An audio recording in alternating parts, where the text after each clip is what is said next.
Everyone knew my goals were, I'm like, I don't want this to happen to anybody else, because it really is so exhausting emotionally, physically, financially. And you just feel like everything's out of your control. And so last year I was saying, I'm definitely going to push. I want us to introduce a bill to protect people from this type of thing. Forget chasing single-family rentals. Let's build commercial portfolios. Collect the best insights and information from commercial real estate experts and industry heavyweights on this episode of the Rent Stew podcast.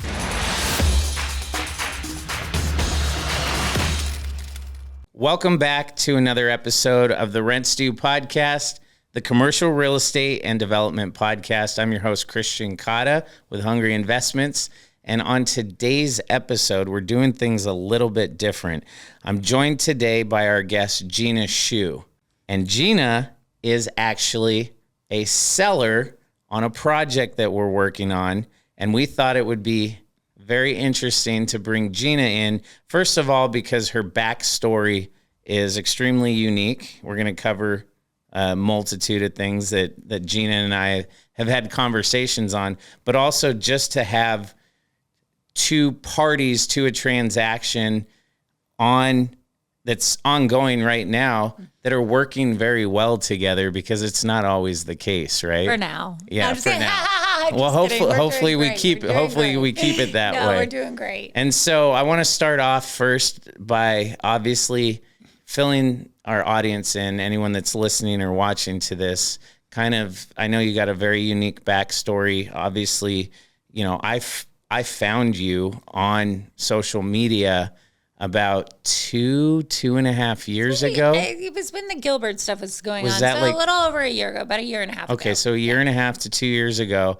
And I came across you as a figure on Instagram that was building a following, gaining influence here in our local market because, number one, it was your family's property that you were taking through and rezoning. It was mine. But thank you. Yes. But you always say it's your family's farm or your family's. No, this is actually my personal residence that I was living in. Yeah. Okay. Wasn't it myself. Wasn't your family? Okay. That was my mistake. But your property that you were forced to tear down. Yep. And then you had to take it through the process. And then also, you're doing all of this and you are in a wheelchair. Yes, and I have been for almost 22 years now. So my name is Gina Schuh, and some people probably have heard that name because they're like, this girl burned down the city of Gilbert, or town of Gilbert. And it all happened. Well, it's funny. Let me give a little backstory. I know people are always curious how I ended up in the wheelchair. Yeah. I haven't always been in a wheelchair. Grew up in California, family farm. That's where I got the farm. Yeah, there it is. Yeah. And then I ended up moving out to Tucson to go to culinary school. And I went out with some friends and stuff, and we were all swimming and whatever and hanging out. And I wanted to get in the pool. I went to dive in, and I asked the guy if it was deep enough to dive. He said yes, and it was 3 feet deep. Yeah. Heard my neck break, ended up having a compression fracture. It was so crazy. They pulled me out, and I said shit happens, and I think I've really always lived by that. I was 18 years old when it happened in culinary school, and so I was like, what am I going to do? I ended up going to school. I got my bachelor's in political science, and I got my law degree because for some reason, I'm one of those people, I don't take no for an answer often. And I had a physical therapist tell me that I couldn't go to school full time. So, and that's because my level of injury, I'm a quadriplegic. So that means I have no fine motor and I have no tricep use and I'm paralyzed from the breast line down. So I am a full-time wheelchair user and I am a quadriplegic. I know people fight with me on the gram, but I went to school so I could do disability advocacy. So I've advocated for people with disabilities for years. I've worked with police departments. I've worked with politicians. I've been to DC. I've been flown out to Iowa. I've done a lot of advocacy. never have I really had to advocate for myself. I'm usually advocating for other people. Then it came to, I bought this beautiful home. I was very lucky. I got a settlement. I'm very open about that, because I want people to understand, that's the truth. I'm very transparent on my Instagram if you ever look at it. And so when I had bought my first house, I made the mistake of buying it on a lake property and I had no privacy. So I found something else. It was almost 3 acres, no neighbors. I was like, yes, no people. It was gorgeous. I had a 4,000 square foot home. It was only listed for $399, which is crazy. I'm like, oh my gosh. I go out there. Come to find out, it was actually only 2 acres. The acre next to it, the guy was like, oh no, I'm going to keep it and keep all of his junk on it. And I was like, brother, no, like it's not happening. And so I negotiated with him and I bought that whole lot and the house needed to be gutted. So I bought the whole lot for $427,500. And the reason I got such a good deal on it is because this dude goes and builds and does all these expansions and puts the septic underneath the bedroom. The only way you can access it is literally cutting through the concrete. So it wasn't permit approved, and you could only buy the place if you had cash.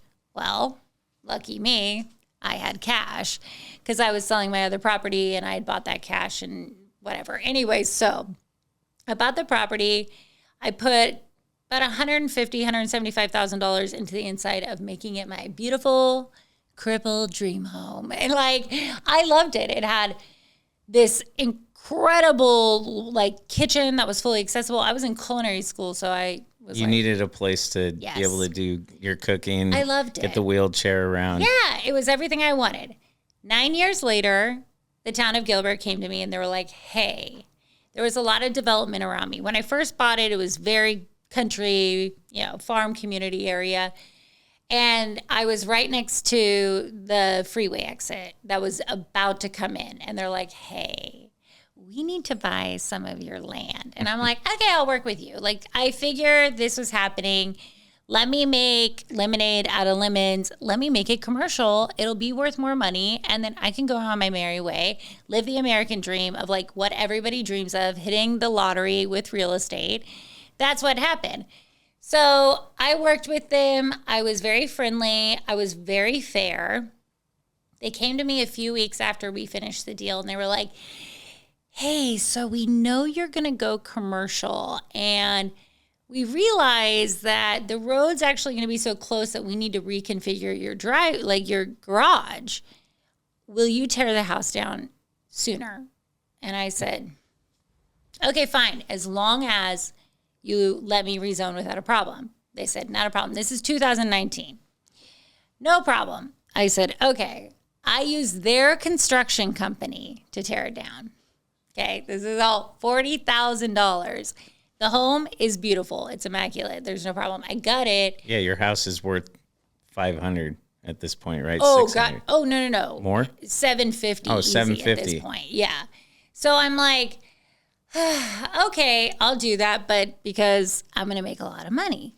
So I end up reaching out to gas stations. I start talking with Chevron. So I feel really good about, okay, I'm fine with tearing it down. That's fine. And they were very happy with everything. Didn't give me any problems. I go into negotiations with Chevron. 2020 hits and things slow down. Yeah. Everything is kind of halted. I continue negotiations with Chevron. That falls through because and this isn't real Chevron. People need to understand these are franchisees. These are individual people that they just represent themselves. And I just didn't feel like the deal was fair. And so we went back and forth. And then finally that fell through. And I was like, I'll list it. Maybe I'll rezone it. And I decided, no, I'll just go ahead and list it and let them rezone it themselves. I had another attorney that I hired, and he was really busy with another case and never found out why the other group fell through. Come to find out, as I go to rezone it myself, I'm like, I'm going to just go ahead and rezone it myself so I don't have to wait. They wanted me to donate via right-of-way dedication almost $400,000 worth of land. And that was on the Lexington side. Yes, like actually kind of like all around it, like a little slicey. They just went mostly on the top. And I almost fell out of my wheelchair. I was like, you're kidding. Like, how can you, like, wait a minute. As somebody who's gone to law school, I'm like, how is this not an unjust taking? Where's the compensation? This is absolutely unjust. Like, lost my mind. Hire the top attorney, and I'm not going to say names because I'm not a petty bitch. Just saying. But, I mean, I can be. But I was like, I hired this attorney. I spent $34,000 with him over a year fighting this. And I kept begging, please let me put it on my socials. Let me put it, I am persuasive on the socials, you know? And he's like, no, don't do it. And he said, there's nothing I can do, just appeal. So I get to the point where I'm talking to an appeal attorney and I'm like, Jesus Christ. My dad and I are talking about at some point, it's going to cost me more. You don't get reimbursed attorney's fees, by the way, if you appeal it. People don't understand it's sinister. Right-of-way developments are dedications are sinister. It's a way for the government to take from business, which I see as an individual, and individuals for free, which is insane. I mean, you get no tax compensation, nothing. Anyway, so the day of the Gilbert meeting, the town meeting, they were like, he calls me that morning and he said, everything's great. And I was like, what? They're going to pay me? He goes, no, just like everything's lined up. I'm like, okay. That's not what you were shooting for. No, I was like, I got off the phone and I was on fire and I blew up the socials. And within hours, I had millions of views. And I just outed what they were doing. Not only that, then I went behind his back because I was like, I'm doing the job. And I got a hold of every single one of the city council members. And I'm like, I will out every single one of you for doing this. This is what's going on. This is absolutely unacceptable. I've lived in this town. You know me personally. And they were like, row. Within hours of my post, I get a call from my attorney. And he's like, the town of Gilbert called and they're willing to negotiate. And he had no idea. Okay, the best part about it is he didn't know what you'd done. No, nothing. And I said, you know why that was? And he goes, no. I was like, I made a post on the socials. He's like, you did? And I'm like, yeah. He checked it out. He goes, well, I mean, it's true. So we get there, they call and they're like, we'll negotiate. Their first offer was like $180,000 or something like that. I'm like, hell no. At that point, I was like, I want it all, you know? And so we go that night and his assistant sits next to me and she says, I said to her, I bet you guys had fun today. And she goes, yeah, you were lucky with this one. That got you hot. I saw red. I was like, excuse me? I just did your job and I got like, hell no. I was like, I didn't get lucky. I think the climate was the perfect timing. We all knew that people are fed up. You know, we had all that stuff going on with that young boy that got killed, that everyone, you know, it was just so heartbreaking to watch. And everyone is up in arms. Was this around the same time as the Gilbert Goons? Yes. Yeah. And the Lord case and all of that. Yeah. Oh, yes. All the same time. Preston Lord. And that's what... Yes, and I knew. I'm like, people are fed up with them. They're increasing the prices of everything here. Like, please, no.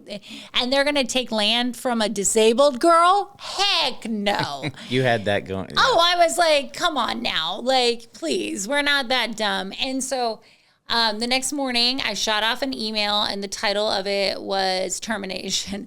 And that's when I fired him. And I was like... And he charged me a lot of money for that last day. I think he charged me like 9 hours or whatever. I'm not going to get into that. It was like $4,500. But so after that, I negotiated with them back and forth. I ended up getting $366,000. From the city? From the town, yeah. Or the town. Yeah, I know. It's always in, right? And they took less land than they initially wanted. So they gave me, because I said, I need more land to work with, because once you get to that, if you're going to develop, I need and I also negotiated variances, and I negotiated a couple other things that they were like willing to do. So they're very friendly with me now. They actually love me, and I love them. You know, I do feel bad that there were people I was working with there they were like, hands are tied. And I'm like, untie them. How was the process though? I mean, you've never gone through this before. So yeah, I know you and I talk now, like you want to help advocate for other people that just own property, that have municipalities come to them, or have, people come to them so that they can understand from a layman's perspective what this whole process is like. So having this be your first time, yes. How was the process? With fighting it? Oh, geez. The process with fighting it was, it's for me, because I did a lot of disability advocacy for so many years, and because I have my law degree, that was very advantageous to my plight. Also, you're also very well spoken. Thank you. That was nice. I appreciate that. Yeah. Well, the other thing is I had a bunch of people in wheelchairs show up, and nothing intimidates a town more than a bunch of cripples in a room. I'm going to tell you. They were like, oh, Lord Jesus. They're like, we got to get rid of this. This has got to stop. I also got news coverage. I'm really good at reaching out and, sharing the story, giving people a play-by-play, involving people. I've been really involved in the community too for years. So people know that, I care about the community. I've given back, and I'm always, helping people that have disabilities in the community. So it was nice to see them show up for me. I was so grateful. I couldn't believe it. Like, I looked around and I'm like, oh my gosh, there's so many people in wheelchairs in here. This is so great. And so after that, we started having a lot more private discussions behind the scenes. And they sit down. I think, one of the things I would say is ask and ye shall receive. If you're giving advice, like I said, like I went out and I'm like, this is what I want. Like what it was listed for, that's the price that I want for the land. Like that's fair. I'm being fair. I could be a pain. I'm not. I was very transparent with them. And that's how I am. Like, I think everyone negotiates different. I'm a very transparent person. I don't feel like I need to play a bunch of games. I don't think they're advantageous. I was very straight up with them. They were straight up with me, and we got the deal done relatively quickly. Yeah, you were being straightforward. You weren't asking for something egregious. No. You just wanted to be taken care of equally. Pay me for my land. They wanted the land, and you wanted fair and just compensation. I mean, I think our Constitution agrees with me, right? Yeah. I mean, so I'm pretty, I was pretty loud about it last year. Everyone knew my goals were, I'm like, I don't want this to happen to anybody else, because it really is so exhausting emotionally, physically, financially, and you just feel like everything's out of your control. And so last year I was saying, I'm definitely going to push. I want us to introduce a bill to protect people from this type of thing. So I'm very excited to see. I've got my representative, Justin Olson, and I just met. You and I were talking about that. And I mean, you can explain on the developer side too what a right-of-way. I think it's important for people to understand. I don't think they really know what it is. You're used to it. Yeah. No, it becomes standard practice for what we do. I think you and I had that conversation that from a developer coming in, it's pretty much, hey, we want to develop this on this piece of dirt.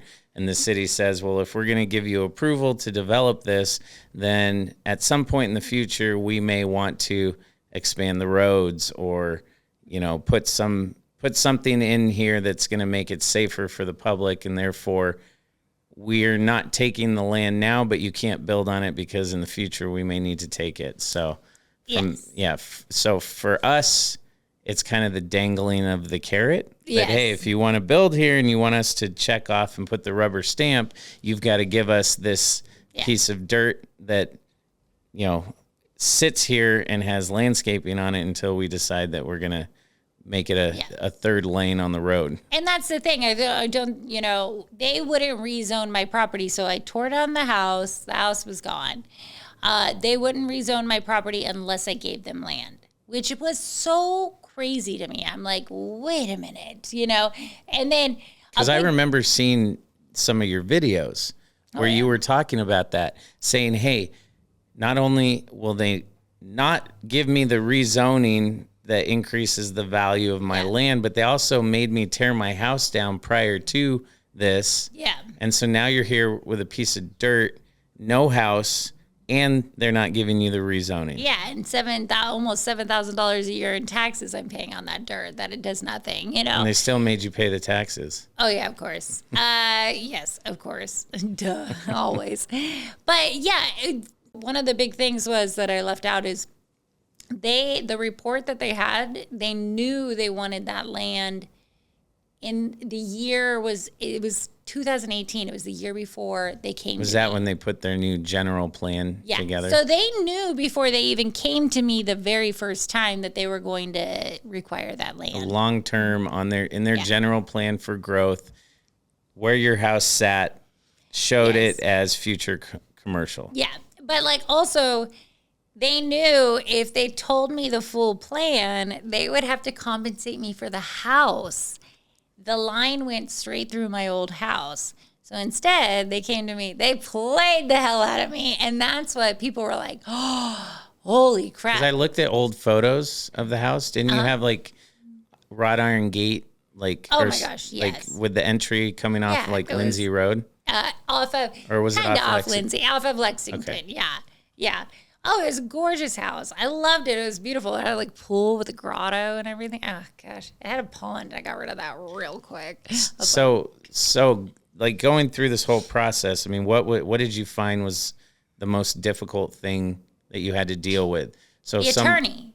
Dealing. I think people need to do more of this stuff on their own. Gotcha. I think they need to reach out to people like me that have gone through it and ask them, hey, give me some tips.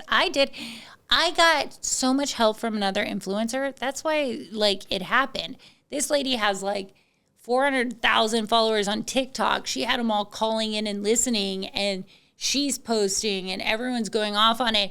I don't think you need an attorney. I think the power of social media speaks volumes. Reach out to your local news, get some, get all of that, and you're going to probably do a lot better. The court of public opinion is a lot stronger. And this is coming from somebody that has a law degree. I mean, attorneys can be a waste of money. No offense. We've obviously worked with, land planning attorneys on projects. And I think we, as a team, come to the consensus that there's certain situations where you got to have the attorneys involved. It's just, there's things outside of just being able to go look at a document that says, here's what the codes are, here's what the future plans are. There's a lot that the attorneys come into, but in your particular case, on the project we're working on with you, we do have similar projects to that where, we've said we know enough about this, or we're, experienced enough, or the information is straightforward enough that you can go work directly with the city. It requires a little bit of motivation. Also motivation and work and work. And True. I think that's part of it too. Sometimes, for you to feel comfortable like that, it takes experience. Mm-hmm. But the first time you did it, I'm sure you weren't that comfortable. But after that, you're like, I did it. No, and we gain experience by watching somebody that has experience and going through it with them. Yeah, and that's the thing. I think that's really important for people. I know personally, when I'm, questioning things in the disabled community and stuff, I'll reach out to other people that they're experts in it. I don't know anything. I'm my stuff that I talk about, I'm kind of all over the place. So what because we've talked offline about some of the things that you negotiated. So you got the land. They had to pay you for the right of way. Yes, they then took less. You negotiated the variances, so some setback variances, which we're still trying to confirm, right? And then what other stuff were you able to negotiate? Stub ups, and they did that while they were already was it? Stub ups straight up to the property. Oh, gotcha. Because otherwise they had plans to have them across from Lindsay because they weren't doing any development coming across from there. So there was no reason for them to do that. So they did this stuff because I'm like, come on, we don't want to be tearing up the road again. You're going to have to stop traffic. You know, I'm developing. Come on. And they were like, fair enough. So they did that. And they actually did everything really quickly. And they put the traffic light in. Did that. I didn't pay any of that. And all then, of that's all and done. And then you had said that they're I also negotiated. They had a drainage easement that they wanted with me. They could have bought it. And the reason why I kept it, so they would have bought it, I think, for I don't know, $60,000 or something like that. But it's almost like fifth of an acre or a quarter acre. It's a decent chunk of, it's a decent chunk of land. And I was like, no, I'll keep the easement on it because then I can do whatever I want with it. It's just that I have to make sure that it drains. So I could utilize that for the setback area. If I would have sold it to him, it would have had to stay in that one location. It would have not been able to be moved around. So I negotiated that too because I was like, hey, if I keep that as an easement, can I use that as some of my setback area? And then I get back the whole, because they were not trying to give me that much money for it back then. And I was like, I'll hold on to it. And now, oh my gosh, back then it was $6-7 per square foot. Now it's 20 something like that. It's and crazy. you'd also said too that whoever buys the property from you in the future, you don't want to make it harder for them or more expensive for them. So you had negotiated that they put in the half street improvement. Now, I'm hoping they will. We'll see. They've bought the land. Now, my thing is, if they own the land. They own the land. I don't know how they're going to require any other, because I said to them, do not encumber my land anymore. You guys have already held me up for 2 years. And we're talking about almost $2 million. So that's a decent amount. In 2 years, I could have been making a lot of money with that. Yeah. So I was like, you guys, come on. And they got it. They worked with me as much as they could. And I do think that they're going to continue to work with me as much as they can. Yeah. We'll see, never trust the government. Right? I mean, I want to say no conspiracy theories here. No, I'm just being straight up. Yeah. But, I've been a little burned. So, it's my opinion, I guess. So all of this, you've gone from doing the, wheelchair disability advocacy. Yeah. It grew into this project that turned into hey, I'm going to figure this thing out. Come hell or high water. Yeah. And you've gone through this whole process. Now you want to help continue to educate people on how this process works. And you mentioned, so let's go a little bit deeper into meeting with your local state rep. Yes. And so give some detail on what you're working on in regards to a bill with the local state rep. Yes. And this is where I think developers will be very excited. Yeah, too. we've kicked around some ideas. My partner Phil's over here watching the podcast. He hasn't heard this part, but this is where I get excited. So one of my big things is, because I'm an advocate, and one of my whole plights on my Instagram is I kind of like to look out for the little people and, protect. There's new injuries that come along that get taken advantage of with all these vulnerable schemes and all kinds of stuff like that. So that's kind of just who I've always been. If it happened to me and I didn't like it, I don't want it to happen to someone else. So I ended up getting a hold of Justin Olson, and I was like, listen, we need to protect the people. We're going to tag at Justin Olson when we put this on. We should. Hello, Justin. Miss me? Just kidding. He doesn't. I'm a firecracker. He was like, holy smokes. So him and I were talking. There is a bill that I am hoping we'll introduce, and we're going to start writing it this summer, researching it currently, introducing next session right at the beginning. And that is, it's going to protect residents. So if somebody, it's easy to establish residency. They can even set up their own. You have to live there for 3 years. I don't care what. But then that way, if you're somebody that's rezoning your residential property, you can't be required to donate via right-of-way dedication. You need to get just compensation. The second, which makes so much sense, and I understand, we'll get into a little more detail about it, but that's the first part. The second part is developers do not get any type of tax credit, write-off, nothing when it comes to right-of-way dedication. Their value of land is depreciated by the loss of the utility of that section. They should have a tax credit or write-off. And the great thing is, Justin said, I've never met a tax credit I don't like. And I believe him, right? So, and we talked about putting like a ceiling on that too. So like you mentioned, helping the little guy, obviously people might look at a developer and say, oh, you're going to make money on this deal. But you've met us now and you see like we bust our butt to try and do projects, and we're not. But beyond that, we want development. Okay, yeah. Development brings money in all kinds of aspects. Tax dollars, all kinds of stuff. Yes, and if you make development, if you make it more appetizing, we're going to have more development, which is good. And then that will make up for the loss of revenue, supposedly, that they have, obviously, because you're going to adjust your income as a company based off of let's say it's $1 million. But the great thing for people to recognize is, don't forget, it's not a full $1 million.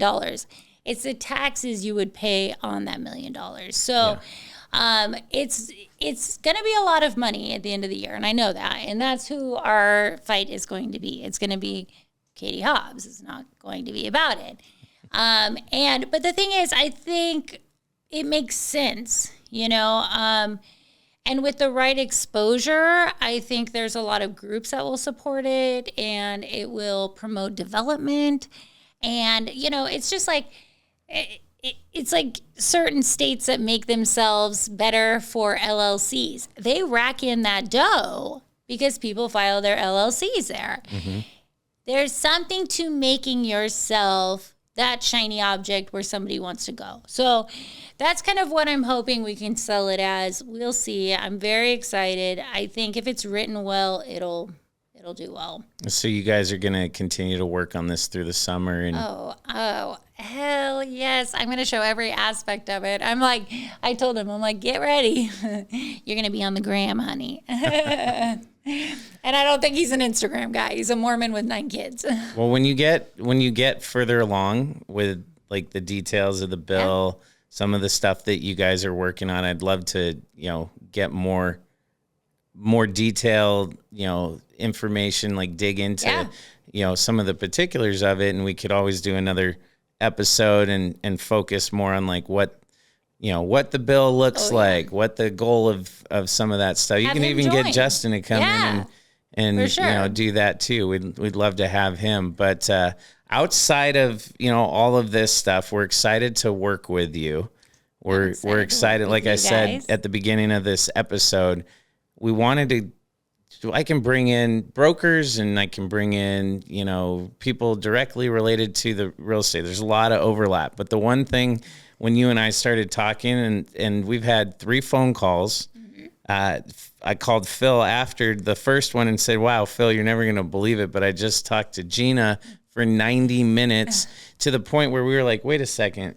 I was like, we're on this call. It's been it's been an hour and a half, and this is on like a Saturday afternoon. We're trying to get an extension done, which was beautiful. Yeah. And so like we've had 3 phone calls. I think if anybody watches this podcast, they can believe that. In 90, 60, and 30 minutes. And the only reason it was 30 minutes last time is we were like, hey, look, I really got a hard stop in 30 minutes. So I knew right away that getting you in here and getting you on as a guest, number one, to tell your story, because the fact that, so I told my wife, I said, you're never going to believe this, but we're working on a project with Gina, the lady I showed you on Instagram, who rezoned her whole project and basically went toe to toe with the town of Gilbert.